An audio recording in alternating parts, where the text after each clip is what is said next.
Cantonment నియోజకవర్గ నాయకులంతా ఏకతాటిపైకి వచ్చి రాబోయే ఎన్నికల్లో అధిష్టానం ఎంపిక చేసిన బీఆర్ఎస్ అభ్యర్థిని గెలిపించుకోవాల్సిన బాధ్యత అందరిపై ఉందని మంత్రి తలసాని చెప్పారు. కంటోన్మెంట్ లో మల్లారెడ్డి గార్డెన్ లో ఏర్పాటు చేసిన బీఆర్ఎస్ ఆత్మీయ సమ్మేళన కార్యక్రమంలో మంత్రి తలసాని, మల్లారెడ్డి, జిల్లా అధ్యక్షులు శ్రవణ్, కంటోన్మెంట్ బీఆర్ఎస్ ఇన్ఛార్జ్ మర్రి రాజశేఖర్ రెడ్డి పాల్గొన్నారు. కంటోన్మెంట్ నియోజకవర్గంలో నాయకులు ప్రజలను సమన్వయం చేసుకుంటూ ముందుకు సాగాలని మంత్రులు పిలుపునిచ్చారు. పార్టీ కార్యకలాపాలకు సంబంధించి మంత్రి మర్రి రాజశేఖర్ రెడ్డి ఆధ్వర్యంలో కార్యకర్తలు పనిచేయాలని సూచించారు. తెలంగాణ ప్రభుత్వం వచ్చిన అనంతరం అనేక అభివృద్ధి సంక్షేమ పథకాలు అమలు చేసి పేద ప్రజల జీవితాలలో వెలుగులు నింపామని అన్నారు.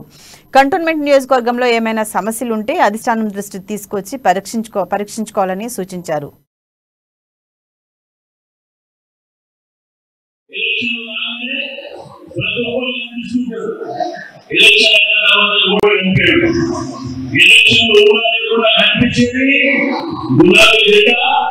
గులాబీ నాయకుడు తప్ప దేవుడు ఎవరు కనిపించదు. మరి గతంలో రాజశేఖర రెడ్డి గారు కూడా పార్లమెంట్ పోటీ చేశారు.